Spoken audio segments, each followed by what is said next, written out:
చాలా అసలు ఒక ముహూర్తానికి ఇంత ఉంటుంది, ఇంత లోతులో చూడాలి. ఎక్కడో సముద్ర గర్భంలో దాక్కున్నటువంటి ఒక రత్నాన్ని పట్టుకోవడం ఎంత కష్టమో, ఎంత కఠినమో, అంత కఠినము. చాలా జాగ్రత్తగా చూడాలి అని ముహూర్త విషయాన్ని చాలా అద్భుతంగా వివరించారండి. చాలా అద్భుతం. ఇప్పుడు మీరు ఈ తత్వం సంస్థకి పెట్టినటువంటి ముహూర్తం, దాని యొక్క వైశిష్ట్యం, అసలు ఎందుకు మీరు ఈ ముహూర్తాన్నే అంత బలంగా తీసుకోవడంలో గల కారణం ఏంటి? కారణం ఏంటంటే, ముందు మనము ప్రతిదానికి కూడా అతి ప్రధానమైనది ఇప్పుడు శ్రీతత్వం చారిటబుల్ ట్రస్ట్కి, ఈ శ్రీతత్వ ఆశ్రమానికి మీరు పెట్టినటువంటి ఆ ముహూర్తము అసలు ఏ సమయము, ఎప్పుడు ఆ ముహూర్తాన్ని, ఎందుకంటే దైవజ్ఞులచే నిశ్చయించబడినది అంటారు. దైవజ్ఞులు ఎవరయ్యా అంటే, ఎవరు జ్యోతిషము తెలుసో వాళ్ళని దైవజ్ఞులు అంటారు. మీరిచ్చినటువంటి ముహూర్తానికి జగద్గురువుల యొక్క సంపూర్ణమైనటువంటి ఆశీస్సులు లభించి ఇది ఆచంద్ర తారార్కం అని చెప్పి వారు అందించడం జరిగింది. కాబట్టి అసలు ఆ ముహూర్తం ఏమిటి, ఎప్పుడు, అది మీ ముఖతః ఒక్కసారి అందరికీ తెలియాలి అని. ఇది మాఘ బహుళ విదయ, ఆదివారం రాత్రి, తెల్లవారితే సోమవారము, ఉత్తర ఫల్గుణే నక్షత్రము, ధనుర్లగ్నము, ఉత్తర ఫల్గుణే నక్షత్రము, సింహరాశి, ధనుర్లగ్నంలో ముహూర్తం 25వ తారీఖు ఫిబ్రవరి 2024 రాత్రి, అనగా 26వ తారీఖు ఉదయం తెల్లవారుజామున 3:17 ఎక్కడైతే మనం శంకుస్థాపన చేస్తున్నామో ఆ స్థలము యొక్క రేఖాంశ అలాగే అక్షాంశాలు తీసుకొని నిర్మించడమైనది. ప్రధానంగా శ్రీతత్వం చారిటబుల్ ట్రస్ట్ సంబంధించినటువంటి ఆ బలాన్ని కనుక చూచినట్లయితే, ఈ ఉత్తర ఫల్గుణి నక్షత్రంలో ముహూర్తం పెట్టడంలో ఒక ఔచిత్యం ఉన్నది. ప్రధానంగా ఏమిటి అంటే, ధనుర్లగ్నానికి 9వ స్థానంలో చంద్రభగవానుడు ఉన్నాడు. శ్రీతత్వం చారిటబుల్ ట్రస్ట్కి ఉన్నటువంటి నక్షత్రమేమో చిత్తా నక్షత్రం, అంటే బ్రహ్మ నక్షత్రం. అది బ్రహ్మగారి నక్షత్రం, చిత్తా నక్షత్రం, బ్రహ్మదేవుడి. చిత్తా నక్షత్రానికి మిత్రతారలో ఈ చంద్రుడి యొక్క బలం ఉన్నది. అంటే దాని తర్వాత ప్రధానంగా ఏం చూడాలి అంటే, లగ్నం నిర్ణయించబోయే ముందు ముఖ్యమైన నియమాలు కొన్ని ఉన్నాయి. ప్రధానంగా మనం ఏ నక్షత్రంలో ముహూర్తం పెడుతున్నాం, నక్షత్రం యొక్క గొప్పదనం ఏంటి. ఫస్ట్ 27 నక్షత్రాల్లో తారాబలం కలిసిన ప్రతిదానికి ముహూర్తం పెట్టచ్చు, కానీ అలా కుదరదు. దేవ నక్షత్రాలు అయి ఉండాలి. దానికి ఏదైనా వేదం ప్రమాణంగా ఉన్నదా చూసుకోవాలి. వేదంలో చెప్పబడ్డటువంటి శృతి ప్రమాణం మనం ప్రధానంగా తీసుకోవాలి. తీసుకున్నప్పుడు ఏంటి, కృత్తికా ప్రథమం విశాఖేరుత్తమం తాని దేవ నక్షత్రాన్ని. ఈ దేవ నక్షత్రాలు ఇవి అని చెప్పారు. కృత్తిక మొదలు విశాఖ వరకు ఉన్నటువంటి వరుస క్రమం అంతా కూడా దేవ నక్షత్రాలు. అవన్నీ కూడా దేవగృహాలు అన్నమాట. తర్వాత ఇంకా చెబుతున్నారు, అనురాధా ప్రథమం అపభరణీరుత్తమం. ఇవేమిటివి అంటే, ఇవి దేవతా నక్షత్రాలు కావు, యమ నక్షత్రాలు. యమ నక్షత్రాల్లో పెట్టకూడదు. ఎక్కడి నుంచి అవి, అనురాధ నుంచి మళ్ళీ అపభరణి వరకు యమ నక్షత్రాలు. ఇప్పుడు మనం ఏం చూసాం దీంట్లో, దేవ నక్షత్రాలు చూసాం. కృత్తిక మొదలుకొని విశాఖ ఉన్న వరకు ఉన్నటువంటివి దేవ నక్షత్రాలు. దేవ నక్షత్రాల్లో మనకు వచ్చింది ఉత్తర ఫల్గుణి నక్షత్రం. అంటే ఇది మంచి నక్షత్రము, దేవ నక్షత్రం ఫస్ట్. అది దీని తర్వాత ఈ నక్షత్రము యొక్క గొప్పతనం ఏంటి, దీంట్లో ఏవేం పనులు చేయవచ్చు అంటే, ఉత్తర ఫల్గుణే నక్షత్ర గుణ వివిచ్యంతే వాపీకూప తటాకాతి గర్త నగర ప్రాసాద దేవాలయం శయ్య విభూషణాంబరధరం సింహాసనోద్యాపనం. ఇవి ప్రధానంగా చేయమని చెప్పారు. ఇంకా చాలా చెప్పారు. ముఖ్యంగా ఇవన్నమాట మనకు కావలసినటువంటి అంశం దాంట్లో ఉన్నదా లేదా. దేవాలయం వచ్చింది, ఇదొక నగరంగా మారాలి, ఇదొక ఆధ్యాత్మిక కేంద్రంగా మారాలి, ఒక పుణ్యక్షేత్రమై విరాజిల్లాలి, శృంగేరి జగద్గురుల యొక్క అనుగ్రహాన్ని పొందాలి, స్వామివారు ఇక్కడికి వచ్చి ఆ స్వామివారు ఇక్కడ గురుస్థానం కావాలి అనేటటువంటి భావన. అది ఆనాడు శృంగేరిలో ఆ జగద్గురువులు ఆదిశంకరాచార్యుల వారు ఎలాగైతే పెట్టారో అలా మరొక స్థితిలో ఇప్పుడున్నటువంటి జగద్గురులు ఆధ్యాత్మిక కేంద్రంగా విధుశేఖర భారతీయ స్వామి వారు అనంత శ్రీ విభూషితులు భారతీ తీర్థస్వామి చరణుల యొక్క ధర్మ పరిరక్షణకి ఒక కేంద్ర భాగంగా ఇది మారాలి. వారి పాదస్పర్శ దాంట్లో రావాలి. వారు అక్కడ కూర్చొని అనుష్ఠానం చేసి అందరిని అనుగ్రహించి వెళ్ళేటట్టుగా ఆ స్థలం వృద్ధి చెందుతూ ఉండాలి. అది జగద్గురు క్షేత్రంగా. దానికి ఈ నగరము, ప్రాసాదము, ఈ సింహాసనము, ఈ సంబంధమైనవన్నీ కూడా ఉన్నాయి. ముందు దాన్ని దృష్టిలో పెట్టుకొని రాసుకొని పెట్టుకున్నాం. ఓకే, నక్షత్రం బాగా వచ్చింది. దీని తర్వాత ఇంకేం చెప్పారయ్యా అంటే ఇక్కడ అసలు ఇదేంటిది, కేవలం దేవతల చేతనే ఆరాధించబడేదా, మనుష్యుల చేత కూడా ఆరాధించడానికి యోగ్యమైందా అంటే దేవతల చేత ఆరాధింపబడుతూ మనుష్య రూపంలో ఉన్నటువంటి జగద్గురులు యొక్క ఆశీర్వచనాన్ని పొందుతూ మనమందరం వృద్ధి చెందాలంటే ఇక్కడ 3 విషయాలు తెలుసుకోవాలి. 27 నక్షత్రాలలో వరుస క్రమంలో సూర్య నక్షత్రాలు 3 ఉన్నాయండి. పూర్వ ఫల్గుణి, ఉత్తర ఫల్గుణి, హస్త. ఈ 3టికి అధిపతి సూర్య భగవానుడు. ఇంకెక్కడ దొరకదు. మళ్ళీ చిట్ట చివరిలో రేవతికి కూడా సూర్యుడి అధిపతి. ఇంకా ఏ గ్రహానికి ఈ విధమైనటువంటి లేదా ఏ దేవతకి ఈ వరుస క్రమంలో నక్షత్ర అధిదేవతాధిపత్య స్థితి కలగలే. అది దాన్ని తీసుకున్నాం. అంటే ఇక్కడ ఏమైంది ఇక్కడ అంటే మూడిట్లోనూ మనకి అందులో రేవతికైనా రేవతి వచ్చేసి మళ్ళీ ఇది ఉంది కాబట్టి దేవతా సంబంధంగా ఇది కూడా వచ్చింది. బాగుంది. దేవతా సంబంధంగా నక్షత్రం వచ్చింది. ముందు మనం నక్షత్ర ప్రాధాన్యత గురించి చెప్పుకుంటున్నాం. ఆ నక్షత్ర ప్రాధాన్యతలో 3 నక్షత్రాలు సూర్య భగవానుడు ఉన్నాయి.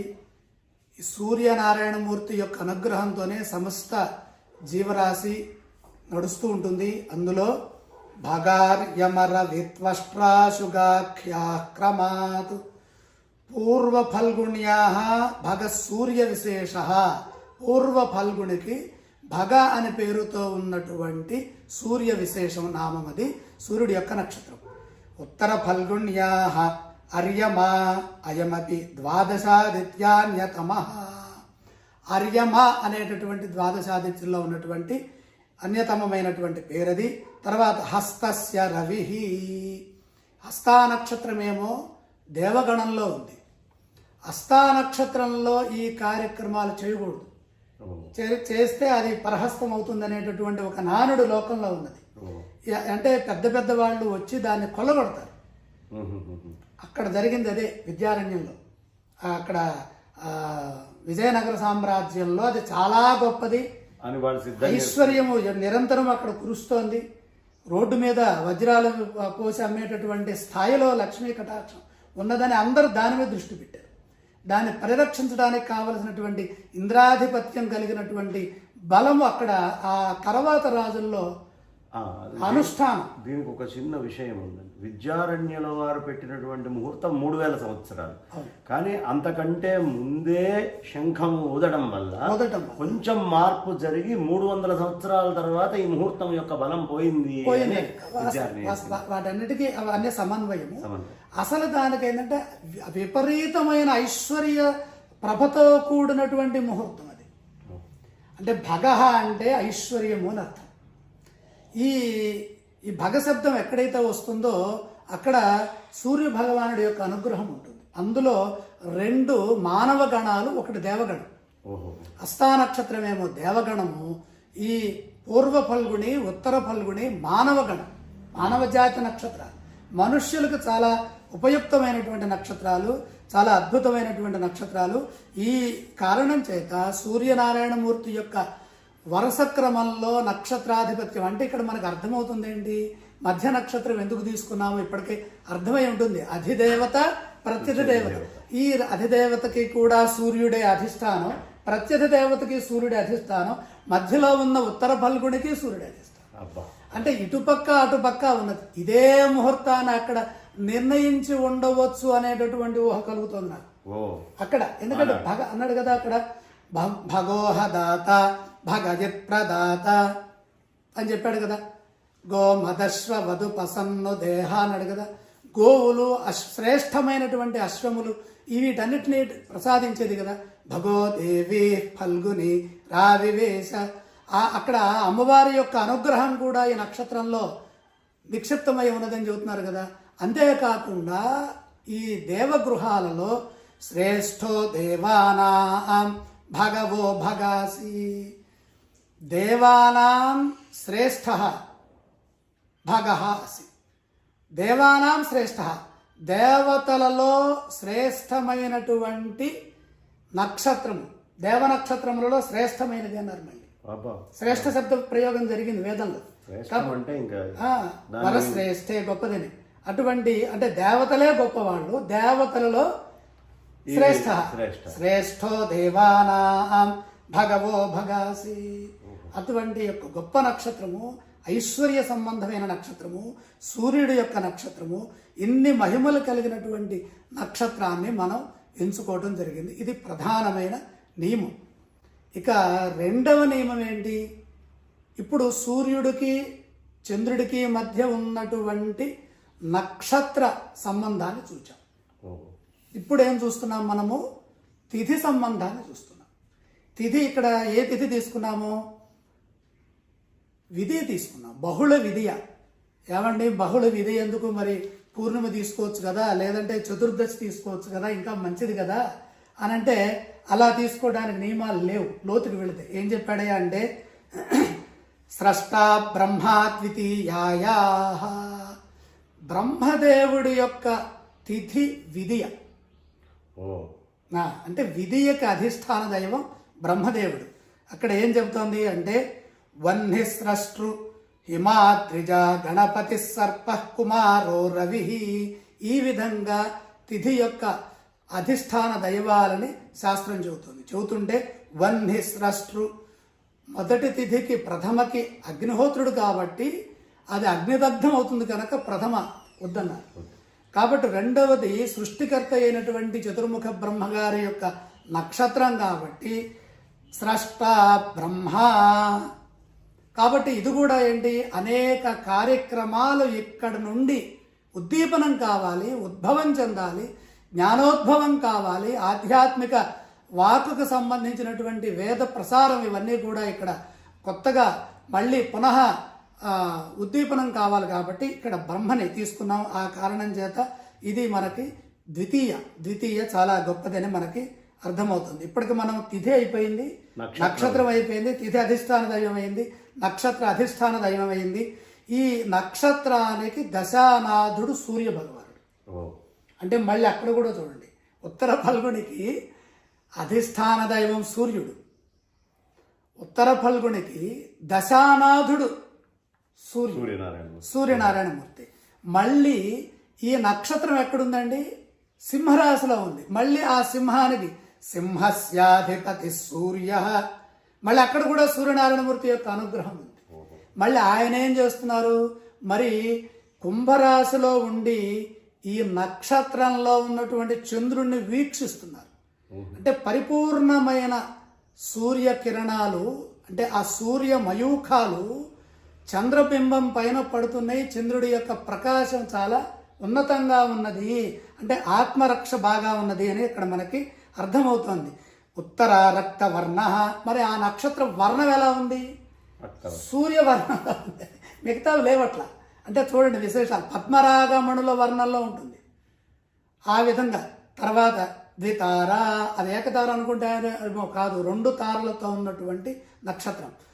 దండాకృతి, ఆ పద్మతార ఎలా ఉంది, ఒక దండ వేసుకున్నట్టుగా మెరుస్తూ ఉంటుంది, దండాకృతి యొక్క కాంతి. అది దాని యొక్క గుణము మాతృతత్వ గుణం, స్త్రీ చెప్పారు. మనుష్యగణ నామ మనుష్య బుద్ధి ఇత్యుచ్యతే.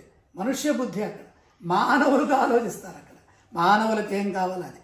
వృషభం దాని యొక్క ఆ జంతువు వృషభం, వృషో ధర్మ అని కదా. అర్యమా దేవత రక్షణాయుతమైనటువంటి నక్షత్రం, క్షత్రియ జాతి. మళ్ళీ సరే బాబు మీరు తీసుకెళ్ళండి ఆయన అనేది కాదు. అక్కడ ధర్మాన్ని కాపాడటానికి క్షాత్రం ఉంటుందన్నమాట. అంటే వైష్ణవాంశంది. కృపాన్ నక్షత్రం ఊర్ధ్వముఖం.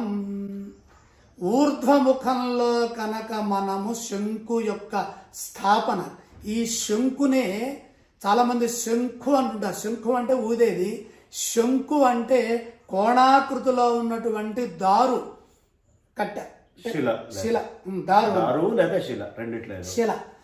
ఇక్కడ ఏమంటున్నాడు, అది ఒక పైకి కోణం ఆకారంగా ఉంటుంది, శ్రీచక్రాకారంగా ముందుకుంటుంది అనమాట. దాని నిర్మాణం కూడా చెప్పారు శాస్త్రంలో. అది ఊర్ధ్వముఖంగా ఉంటుంది. ఊర్ధ్వముఖ నక్షత్రాలలో కనుక మనం ఏదన్నా ఒక భూమి పూజ లాంటిది శంకు స్థాపన, దీన్నే శాస్త్రీయంగా స్తంభ ప్రతిష్ఠ అన్నారు. మొదటి దానికి ఒత్తు లేదు, రెండో దానికి ఒత్తుంది. స్తంభ ప్రతిష్ఠ. ఈ ప్రతిష్ఠ ఎలా ఉండాలి? శంకుస్థాపన అంటే స్తంభ ప్రతిష్ఠ అన్నారు. ఇది ఊర్ధ్వముఖంగా మనం ఒకటి కట్టడం మొదలు పెడితే అది బాగా తొందరగా వృద్ధి చెందాలి. అందుకని అది ఇప్పుడు బిల్డింగులు కడతాము, చేస్తాము, చెట్లు నాటుతాము, వాటికి సంబంధించినవన్నీ కూడా త్వరగా రావాలి. తర్వాత దీని యొక్క స్థానం ఎక్కడ ఉంటుంది అంటే సర్వత్రా ఉంటుంది. అదే ఒక్కోదానికి ఒక్కొక్క చెప్పాడు. ఒకటి పట్టణం స్థానం, ఆ తర్వాత అరణ్యం స్థానం అని చెప్తాడు. సర్వత్రా ఇది ఇక్కడ అక్కడ అని లేదు, అన్ని చోట్ల ఉంటుంది. దీనికి సంబంధించినటువంటి అధిష్టాన ఆరాధ్య వృక్షం ఏమిటి? బదరీ వృక్ష.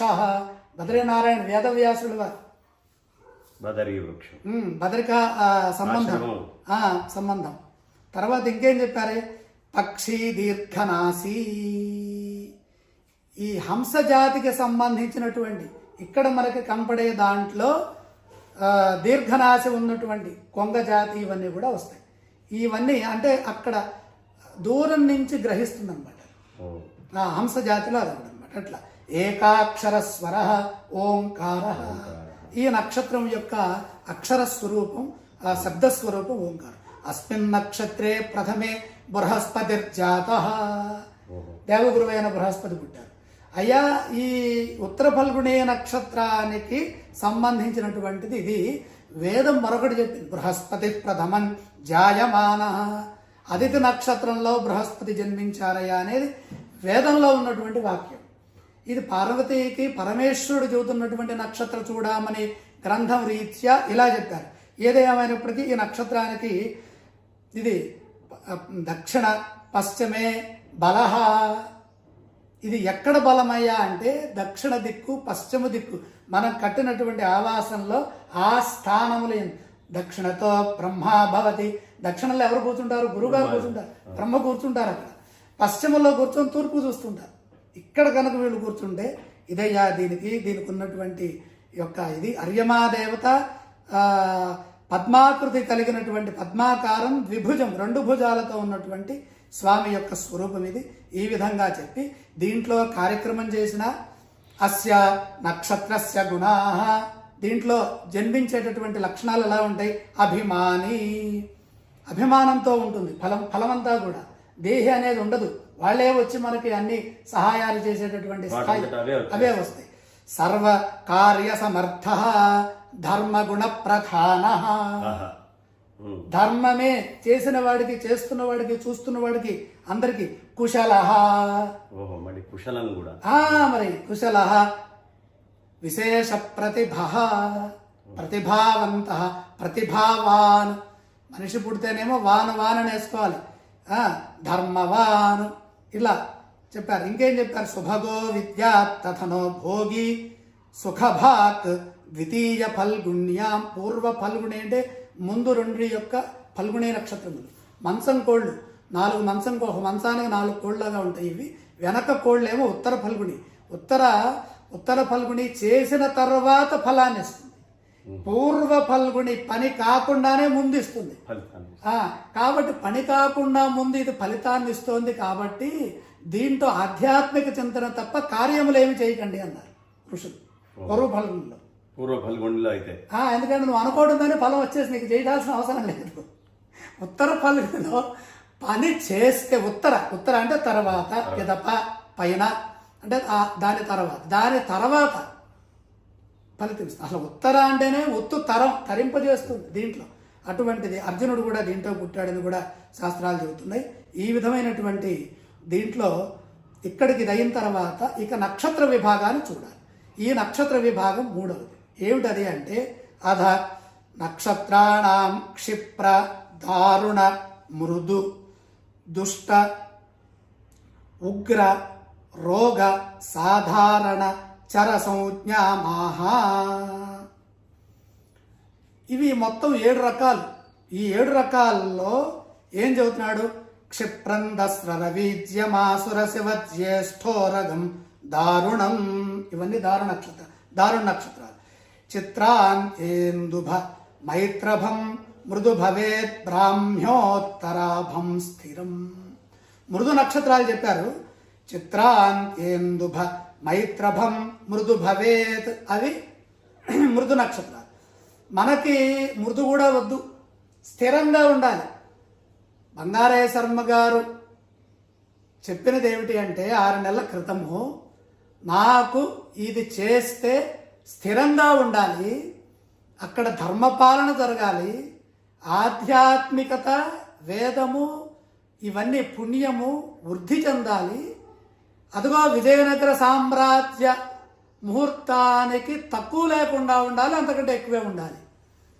అప్పుడు ఏం చేయాలి మనం? ముందు అసలు ఆయన చెప్పిన మాట చిన్నదే, 27 నక్షత్రాలు ఎతకాలి. ముందు అసలు ఏదో తెలియాలి కదా. ఏ నక్షత్రం ఏంటో తెలియాలంటే ఏదేంటో తెలియాలంటే అసలు దేని గుణం ఏంటో అన్నీ చూడాలి. ముందు అన్ని నక్షత్రాలు చూడాలి. ఈ అన్ని నక్షత్రాలు చూడటానికి నిలబట్టింది నాకు. ముందు అసలు అవి ఏంటో చదవటానికి అన్న మొత్తం చదవాలి. చదివితే కాదు, రాసుకోవాలి, మర్చిపోకూడదు. ఏవేవో ఎత్తి వేరు రాసుకోవాలి. ఒకటి కుదిరితే ఒకటి కుదరదు.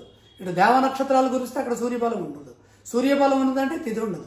ఇలా మొత్తం చూడాలి. ఇది ముందు అసలు నిర్మాణానికి అంటే ఒక గృహం కట్టడానికి ఏ కలప సామాగ్రిని మేస్త్రుల్ని ఎలాగైతే మనం తెచ్చుకొని పెట్టుకుంటామో అలాగే ఇక్కడ నక్షత్రాలని తిథులని వీటన్నిటినీ అక్కడ ఉన్నటువంటి బలాలని సమకూర్చుకుంటున్నాం. తర్వాత ముహూర్త నిర్ణయం చేస్తాం. ముహూర్త నిర్ణయం దాకా పోలేం మనం. అక్కడికి పోకముందే ఇది అసలు ప్రధానం నక్షత్రం ఏమిటి, దాని గొప్పతనం ఏమిటి, దాని గొప్పతనం ఏమిటి. మళ్ళీ ఇక్కడ ఏం చెప్పాడు? బ్రాహ్మ్యోత్తరాభం స్థిరం. బ్రహ్మ అంటే రోహిణీ నక్షత్రం, ఉత్తరాభం ఉత్తరాశ్రయ రోహిణి ఉత్తరాషాఢ ఉత్తరాభాద్ర త్రయ. ఇవన్నీ ఈ 4 కలిపి ఉత్తరాభాద్ర. ఇక్కడేం చెప్పాడు? బ్రాహ్మ్యోత్తరాభం రోహిణ్యుత్తరోత్తరాషాఢోత్తరాభాద్రా చతుష్టయం స్థిరం స్థిర సంజ్ఞికం. ఈ 4 వచ్చినాయండి. సరిపోయింది. ఖచ్చితంగా ఏది కావాలో అది అక్కడికి అలా అలా అలా ఈశ్వర నిర్ణయం కింద మారింది. జగద్గురువుల నిర్ణయం కదా మరి అది వచ్చింది అక్కడ. దాంతో ఇది స్థిర నక్షత్రము, స్థిరంగా నిలుస్తుంది, ఎటువంటి దీంట్లో ఇబ్బంది లేదు అనేది మనకు వచ్చింది. దాని తర్వాత ఏం చెప్పారు? ఇక గ్రహ బలం తీసుకోవాలి. ఇప్పటికి ఏమైంది? తిథి వచ్చేసింది, నక్షత్రం వచ్చేసింది. ఇప్పుడు నక్షత్ర గుణాలు తెలిసిపోయినాయి. స్థిర మృదు దారు క్షిప్ర ఉగ్ర వాటి యొక్క విషయాలు తెలిసిపోయినాయి. అందులో స్థిరం తీసుకున్నాం. దీని తర్వాత ఇంకా గ్రహ బలం. శుభలగ్నేషు శుభం. శుభలగ్నముల యందు కనుక మనము కార్యక్రమం చేస్తే అది సర్వత్రా శుభ ఫలితాన్ని ఇస్తుంది. శుభలగ్నము అంటే ఏంటి? శుభగ్రహ లగ్నం శుభలగ్నం. శుభగ్రహాలు ఏమేంటి? ముందు శుక్రార్య సౌమ్యేందవ శుభా శుక్రార్య సౌమ్యేందవ శుభా సౌమ్యా. శుక్రుడు శుక్ర గురు బుధ చంద్రాశ్చత్వార సౌమ్యాః సౌమ్యగ్రహాః శుభగ్రహాః ఇత్యర్థః. సౌమ్యగ్రహాలంటే శుభగ్రహాలు. శుభగ్రహాలంటే ఏంటవి? శుక్ర, ఆర్య. ఆర్య అంటే దేవగురు. సౌమ్య అంటే బుధుడు. ఇందవ అంటే చంద్రుడు. ఈ నలుగురు శుభులయ్యా. ఈ నలుగురికి సంబంధించిన లగ్నాలు అంటే ఏమిటి? శుక్ర లగ్నాలంటే వృషభతులలు, తర్వాత ఆర్య లగ్నాలంటే గురు లగ్నాలు అంటే ధనుస్సు, మీనము. దాని తర్వాత బుధ లగ్నాలంటే మిథునము, కన్య. తర్వాత ఇందు లగ్నం అంటే చంద్రుడి యొక్క లగ్నం కర్కాటకం. ఈ లగ్నాలలోనే కార్యక్రమాలు మనం చేసుకోవాలి. మిగతా గ్రహాలకు సంబంధించినవి అవి శుభలగ్నాలు అని అనలేదు. ఇవన్నమాట. దీని తర్వాత ఇక్కడ మనకి ధనుర్లగ్నం తీసుకున్నాం. ధనుర్లగ్నం వచ్చింది. ధనుర్లగ్నానికి అధిపతి బృహస్పతి. బృహస్పతి యొక్క బలంతో ఈ లగ్నాన్ని నిర్ణయించుకున్నాం. ఇక్కడే ఇంకొక మాట చెప్పుకుందాం. ఇక్కడ గ్రహస్థితిని పరిశీలించబోయే ముందు కేవలం లగ్న అధిపతి యొక్క బలం ఎక్కడుందో చూడాలి. కేంద్ర కోణాల్లో ఈ లగ్నాధిపతి బలం ఉండాలి. ఆ లగ్నాధిపతి వీక్షణం లగ్నం పైన ఉండాలి. మరియు వీలైతే చంద్రుడి పైన కూడా ఉంటే యజమాని సంరక్షించబడతాడు. ఇప్పుడు ఏం చేశాము? అలా చేయాలంటే అక్కడ త్రికోణం ఏర్పడాలి వాటికి మధ్యలో. అవి ధర్మస్థానాలు అవ్వాలి. ఇప్పుడు ఏం చేశామంటే దీనికి ధనుర్లగ్నం తీసుకొని ధనుర్లగ్నాత్తు పంచమంలో దేవగురువు అయినటువంటి బృహస్పతి పంచమంలో ఉన్నారు. పంచమంలో ఉన్నప్పుడు పంచమం నుండి ఆయన యొక్క 9వ వీక్షణం లగ్నం పైన పడుతుంది. అంటే ముందు ఈ బృహస్పతి యొక్క వీక్షణం లగ్నం పైన పడుతుంది. ఇది ప్రధానమైనది. అంటే లగ్నానికి బలం వచ్చింది. నక్షత్రము, ఆయన జన్మించిన నక్షత్రము, ఆయన యొక్క దృష్టి మళ్ళీ ఇక్కడ పడుతూ లగ్నం మీద. మరి కడుతున్నటువంటి యజమానులు ఇక్కడ అందరూ యజమానులేగా. దాతలు సర్వత్రా కూడా ఇక్కడ దీనికి సంబంధించినటువంటి ప్రతి వ్యక్తికి బాగుండాలి. ఏ ఒక్కళ్ళు ఒక రూపాయి ఇచ్చినా దీనికి యజమాని కిందే మారుతారు కాబట్టి వాళ్ళందరూ బాగుండాలి. గోత్రనామం అక్కడ ఉచ్చరించబడుతోంది కాబట్టి ఆ చంద్రబలం బాగుండాలంటే చంద్రుడి పైన గురు వీక్షణ ఉండాలి. అంటే సింహంలో ఉన్నటువంటి ఈ చంద్రుడి పైన గురు వీక్షణం అంటే ఏం జరుగుతోంది? మేషంలో ఉన్నటువంటి బృహస్పతి పంచమంలో ఉన్నటువంటి చంద్రుణ్ణి చక్కగా వీక్షిస్తున్నారు. అంటే ఏకకాలంలో దేవగురువు అయిన బృహస్పతి చంద్రుణ్ణి వీక్షిస్తూ పంచమ దృష్టితో, నవమ దృష్టితో లగ్నాన్ని వీక్షిస్తారు. ఇక్కడ ఇంకొకటి ఉంది శర్మ గారు. ఇటు పంచమాన్ని అటు నవమాన్ని ఏకకాలంలో చూడగలిగినటువంటి ఏకైక గ్రహం బృహస్పతి. ఇంకెవరికి లేదు. అది ఉభయ కోణాలని చూడదు. ఆ విశేష దృష్టి ఇక్కడ ఏర్పడింది, దొరికింది, ఏర్పడుతుంది. చాలా విశేషం. అంటే అసలు అదంత గొప్పదేని మనం చూస్తున్నాం. కోహినూరు వజ్రం ఎందుకు గొప్పదయా అని ఎట్టయితే చూస్తారో మామూలు వజ్రాలకు దాని మహిమ ఎందుకు అనేదాన్ని చెప్తున్నాం. ఏకకాలంలో బృహస్పతి దృష్టి చంద్రుడి పైన, ఏకకాలంలో లగ్నం పైన గురువీక్షణ ఉన్నది. అయ్యా ఇన్ని చెప్పారండి, మరి చంద్రబలం ఉన్నదా? తారాబలం చెప్పారు ఇందాక. చంద్రబలం మరి ఉన్నదా? చంద్రబలం ఉన్నదా అంటే ఇక్కడ చంద్రబలానికి ఏం చెప్పారు మనకి? కృష్ణాదౌ దినపంచకం శుభకరం తన్మధ్యమం మధ్యమం. కృష్ణాదౌ దినపంచకం, కృష్ణ ఆదిగా కృష్ణపక్ష ఆదిగా దినపంచకం శుభకరం. చూడండి, అంటే చంద్రుడి యొక్క పూర్ణ బలము అంటే అర్థం ఏం చెప్పారు అంటే ఇక్కడే అష్టంయో ఉభయోశ్చ మధ్యమగత శుక్లాన్యయో వ్యత్యయే. శుక్లాష్టమ నుండి కృష్ణాష్టమి మధ్యలో ఉన్నదాన్ని మనకి చంద్రుడి యొక్క శుభస్థితి అని వ్యవహరిస్తాం. అందులో ఇంకా ఏం చెప్పారు? కృష్ణాదౌ దినపంచకం శుభకరం తన్మధ్యమం మధ్యమం. విశేషతః కృష్ణాదౌ కృష్ణపక్ష ప్రథమ భాగే యద్దినపంచకం తచ్చుభం పూర్ణ చంద్రః ఇది భావః. పూర్ణచంద్రుడు. పూర్ణచంద్రుడు అంటే ఏమిటి అనే విషయం ఇప్పుడు మనకు వృషభ చక్రంలో తెలుస్తుంది. వృషభ చక్రాన్ని ఎందుకు తీసుకోవాలనే దానికి దీనికి సమన్వయం చెప్తుంది, దాన్ని బాగా గుర్తుపెట్టుకోండి మధ్యలో. మళ్ళీ దీని విషయాన్ని గుర్తు చేయాలి అక్కడ మనం. సో అక్కడతో అది అయిపోయింది. ఇక దీని తర్వాత ఇంకా మనం గ్రహస్థితిని మనం తెలుసుకోబోయే ముందు, ఏ గ్రహాలు ఎక్కడున్నాయి ఏమిటి అని తెలుసుకోబోయే ముందు సంజీవిని ముహూర్తం అని ఉన్నది. మనం ఇందాక మొదట్లో ప్రస్తావించాం. సంజీవిని అంటే ఔషధము ఏ విధంగా అయితే మృత్యువు నుంచి సంరక్షిస్తుందో ఆ విధముగా ఈ ముహూర్త బలము ఈ ముహూర్తంలో చేసినటువంటి కార్యాన్ని ఆ విధంగా రక్షిస్తూ ఉంటుంది. సంరక్షణ, మీరు ఇందాక అన్నారు 300 సంవత్సరాలకి అది వచ్చేసింది అని, రాకుండా చేస్తూ ఉంటుంది. సరైన సమయంలో మనం చేస్తాం కాబట్టి. అక్కడ ఏం చెప్పాడయ్యా అంటే,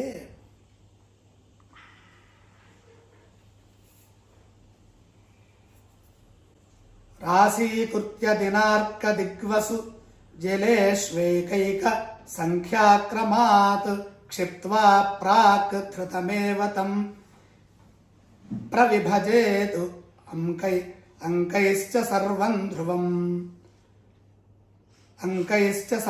ధ్రువం శేష ప్రాక్తన పంచకే బహుధనం శూన్యే ఫలం వక్ష్యతే 15, 12, 10, 8 చతస్రః ఆసు సంఖ్యాసు క్రమాత్ క్షిప్త్వా.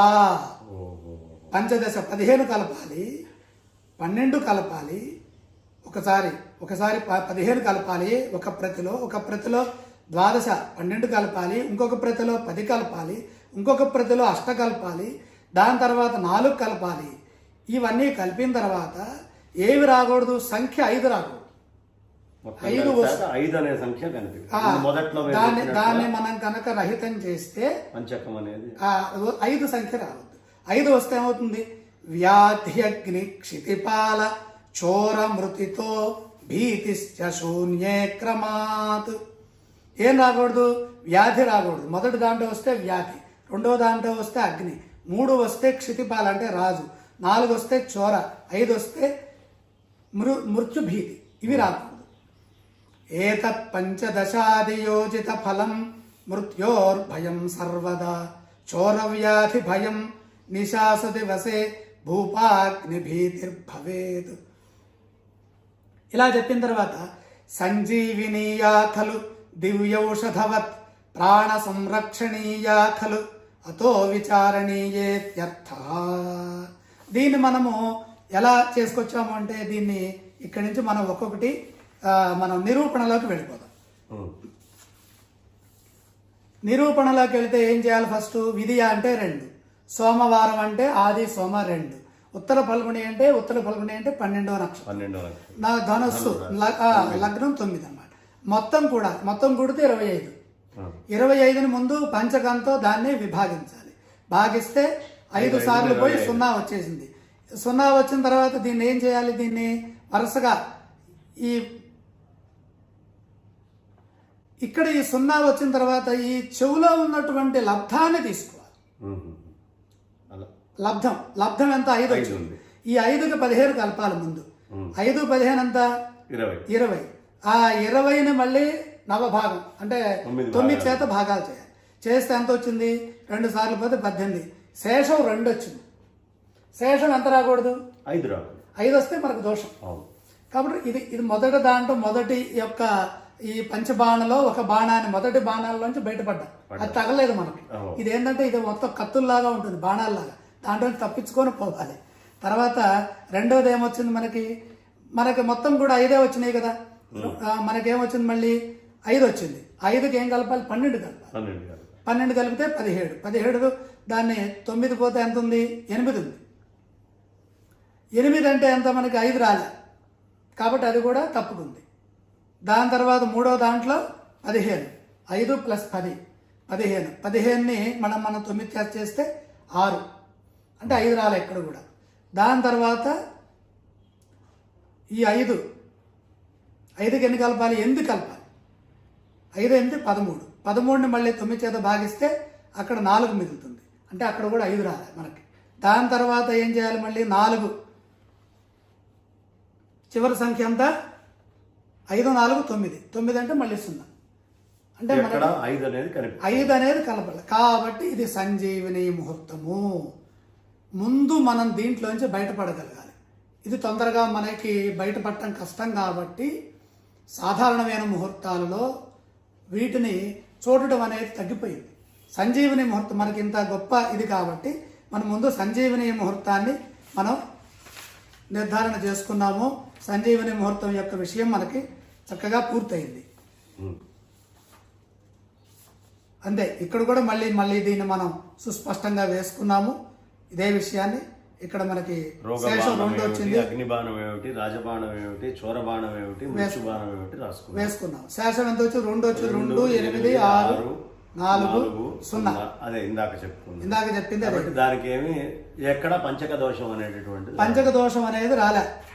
తర్వాత మళ్ళీ మనం పంచక రహితం చేస్తాం మన భాషలో. తిథివార నక్షత్ర యోగ కరణాలను తీసుకొని పంచగ్రహితం చేస్తాం. పంచగ్రహితం అంటే ఇక్కడ మనకి ఇందాక చెప్పిన దాంట్లో తిథి ఎంత అండి? తిథి 2, 2 తిథి. తర్వాత వారము 2, 4. తర్వాత నక్షత్రం 12. అంటే ఇక్కడ ఎంత అయింది? ఇక్కడికి 12, 4, 16 అయింది. తర్వాత లగ్నం 9, 9వ లగ్నం 25 అయింది. ఈ 25 చేస్తే మళ్ళీ 9 చేస్తే ఏమొస్తుంది? ఆన్సర్ 7 వస్తుంది. మన దక్షిణ భారతంలో చేసేటటువంటి పంచగ్రహితం కూడా 7 వచ్చేసింది ఇక్కడ. మళ్ళీ ఇటు అటు 2 పక్కలు కూడా అది ముందు పంచగ్రహితంలోంచి మనం బయటకు వచ్చేసాం.